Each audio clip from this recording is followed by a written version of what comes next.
I want to speak today to the unfolding situation in Afghanistan, the developments that have taken place in the last week, and the steps we're taking to address the rapidly evolving events. My national security team and I have been closely monitoring the situation on the ground in Afghanistan and moving quickly to execute the plans we had put in place to respond to every constituency, including and contingency, including the rapid collapse we're seeing now. I'll speak more in a moment about the specific steps we're taking, but I want to remind everyone how we got here and what America's interests are in Afghanistan. We went to Afghanistan almost 20 years ago with clear goals. Get those who attacked us on September 11, 2001, and make sure al-Qaeda could not use Afghanistan as a base from which to attack us again. We did that. We severely degraded al-Qaeda in Afghanistan. We never gave up the hunt for Osama bin Laden, and we got him. That was a decade ago. Our mission in Afghanistan was never supposed to have been nation building. It was never supposed to be creating a unified, centralized democracy. Our only vital national interest in Afghanistan remains today what it has always been: preventing a terrorist attack on America's homeland. I've argued for many years that our mission should be narrowly focused on counterterrorism, not counterinsurgency or nation building. That's why I opposed the surge when it was proposed in 2009 when I was vice president. And that's why, as president, I'm adamant that we focus on the threats we face today in 2021, not yesterday's threats. Today, the terrorist threat has metastasized well beyond Afghanistan. Al-Shabaab in Somalia, al-Qaeda in the Arabian Peninsula, al-Nusra in Syria, ISIS attempting to create a caliphate in Syria and Iraq, and establishing affiliates in multiple countries in Africa and Asia. These threats warrant our attention and our resources. We conduct effective counterterrorism missions against terrorist groups in multiple countries where we don't have permanent military presence. If necessary, we'll do the same in Afghanistan. We've developed counterterrorism over-the-horizon capability that will allow us to keep our eyes firmly fixed on the direct threats to the United States and the region, and act quickly and decisively if needed. When I came into office, I inherited a deal that President Trump negotiated with the Taliban. Under his agreement, U.S. forces would be out of Afghanistan by May 1, 2021, just a little over 3 months after I took office. U.S. forces had already drawn down during the Trump administration from roughly 15,500 American forces to 2,500 troops in country. And the Taliban was at its strongest militarily since 2001. The choice I had to make as your president was either to follow through on that agreement or be prepared to go back to fighting the Taliban in the middle of the spring fighting season. There would have been no ceasefire after May 1. There was no agreement protecting our forces after May 1. There was no status quo of stability without American casualties after May 1. There was only the cold reality of either following through on the agreement to withdraw our forces or escalating the conflict and sending thousands more American troops back into combat in Afghanistan, lurching into the third decade of conflict. I stand squarely behind my decision.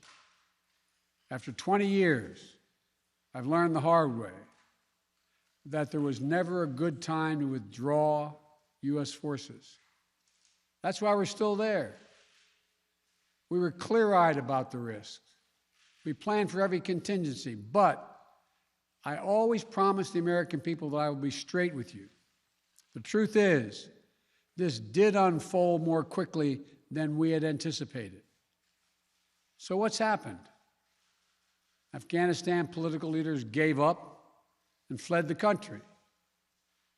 The Afghan military collapsed, sometime without trying to fight. If anything, the developments of the past week reinforced that ending U.S. military involvement in Afghanistan now was the right decision. American troops cannot and should not be fighting in a war and dying in a war that Afghan forces are not willing to fight for themselves. We spent over $1 trillion. We trained and equipped an Afghan military force with some 300,000 strong, incredibly well equipped, a force larger in size than the militaries of many of our NATO allies. We gave them every tool they could need. We paid their salaries, provided for the maintenance of their Air Force, something the Taliban doesn't have. Taliban does not have an Air Force. We provided close air support. We gave them every chance to determine their own future. What we could not provide them was the will to fight for that future. There's some very brave and capable Afghan special forces units and soldiers. But if Afghanistan is unable to mount any real resistance to the Taliban now, there is no chance that 1 year, 1 more year, 5 more years, or 20 more years of U.S. military boots on the ground would have made any difference. And here's what I believe to my core. It is wrong to order American troops to step up when Afghanistan's own armed forces would not. If the political leaders of Afghanistan were unable to come together for the good of their people, unable to negotiate for the future of their country when the chips were down, they would never have done so while U.S. troops remained in Afghanistan, bearing the brunt of the fighting for them. And our true strategic competitors, China and Russia, would love nothing more than the United States to continue to funnel billions of dollars in resources and attention into stabilizing Afghanistan indefinitely. When I hosted President Ghani and Chairman Abdullah at the White House in June, and again when I spoke by phone to Ghani in July, we had very frank conversations. We talked about how Afghanistan should prepare to fight their civil wars after the U.S. military departed, to clean up the corruption in government so the government could function for the Afghan people. We talked extensively about the need for Afghan leaders to unite politically. They failed to do any of that. I also urged them to engage in diplomacy, to seek a political settlement with the Taliban. This advice was flatly refused. Mr. Ghani insisted the Afghan forces would fight, but obviously he was wrong. So I'm left again to ask of those who argue that we should stay, how many more generations of America's daughters and sons would you have me send to fight Afghanistan's civil war when Afghan troops will not? How many more lives, American lives, is it worth? How many endless rows of headstones at Arlington National Cemetery? I'm clear on my answer. I will not repeat the mistakes we've made in the past. Mistake of staying and fighting indefinitely in a conflict that is not in the national interest of the United States, of doubling down on a civil war in a foreign country, of attempting to remake a country through the endless military deployments of U.S. forces. Those are the mistakes we cannot continue to repeat because we have significant vital interest in the world that we cannot afford to ignore.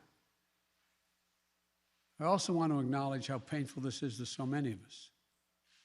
The scenes we're seeing in Afghanistan, they're gut-wrenching, particularly for our veterans, our diplomats, humanitarian workers, for anyone who has spent time on the ground working to support the Afghan people, for those who have lost loved ones in Afghanistan. and for Americans who have fought and served in the country, serve our country in Afghanistan. This is deeply, deeply personal. It is for me as well. I've worked on these issues as long as anyone. I've been throughout Afghanistan during this war, while the war was going on, from Kabul to Kandahar to the Kunar Valley. I've traveled there on 4 different occasions. I met with the people. I've spoken to the leaders. I spent time with our troops. And I came to understand firsthand what was and was not possible in Afghanistan. So now we're focused on what is possible. We will continue to support the Afghan people. We will lead with our diplomacy, our international influence, and our humanitarian aid. We'll continue to push for regional diplomacy and engagement to prevent violence and instability. We'll continue to speak out for the basic rights of the Afghan people, of women and girls, just as we speak out all over the world.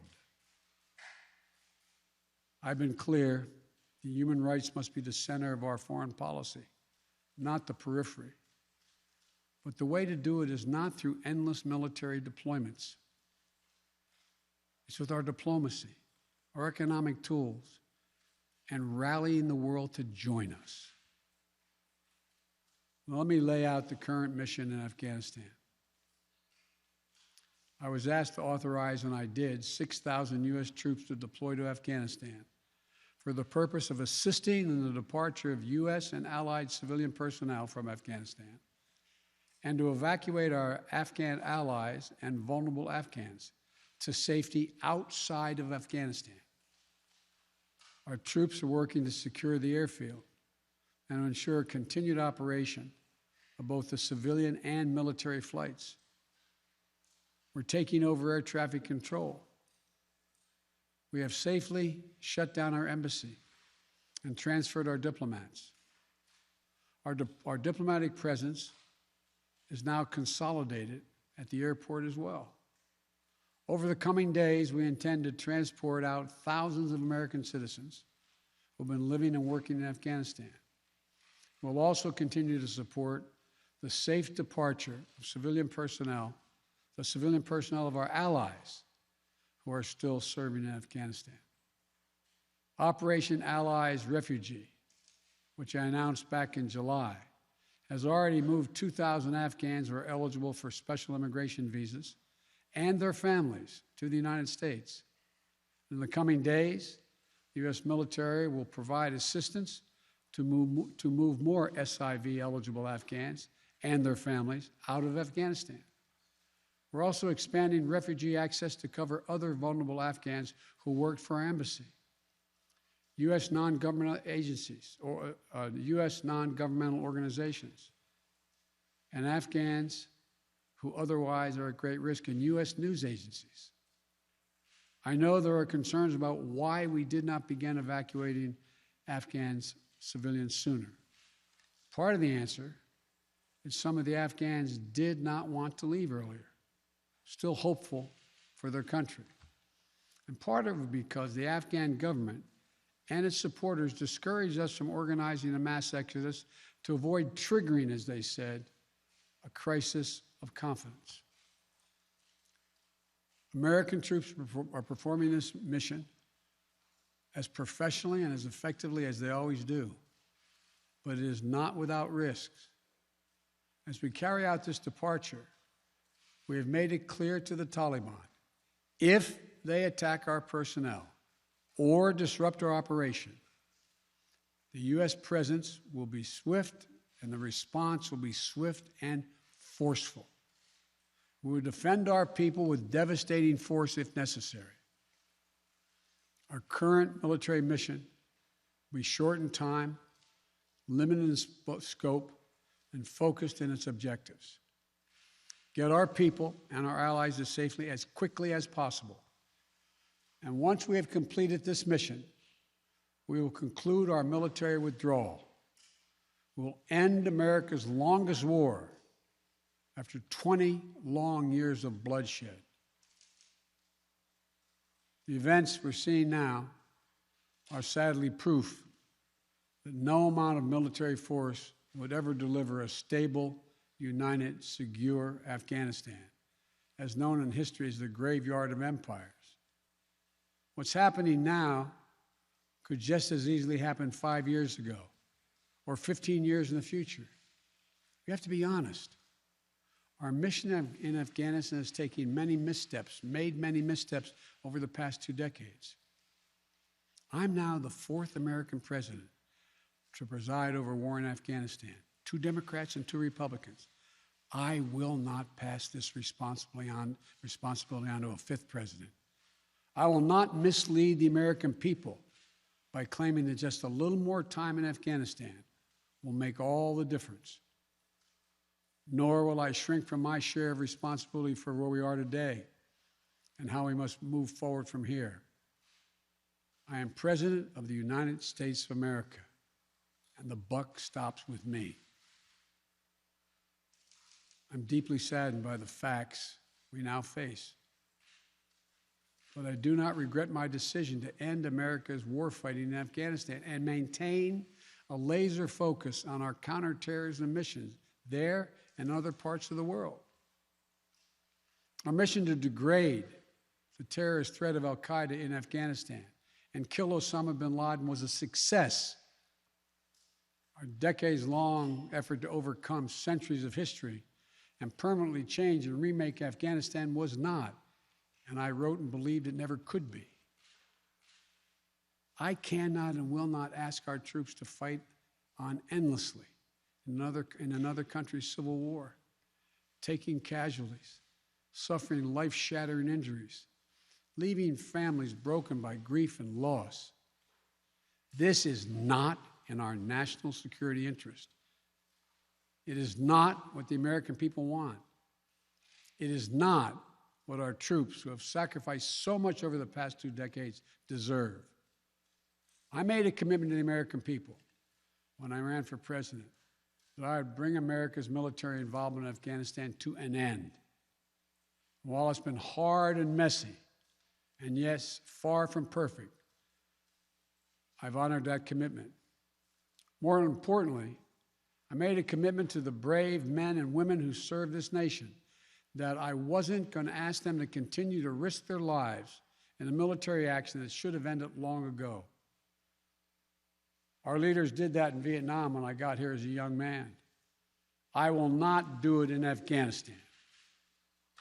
I know my decision will be criticized, but I would rather take all that criticism than pass this decision on to another president of the United States, yet another one, a 5th one, because it's the right one, it's the right decision for our people, the right one for our brave service members who risk their lives serving our nation, and it's the right one for America. Thank you. May God protect our troops, our diplomats, and all brave Americans serving in harm's way.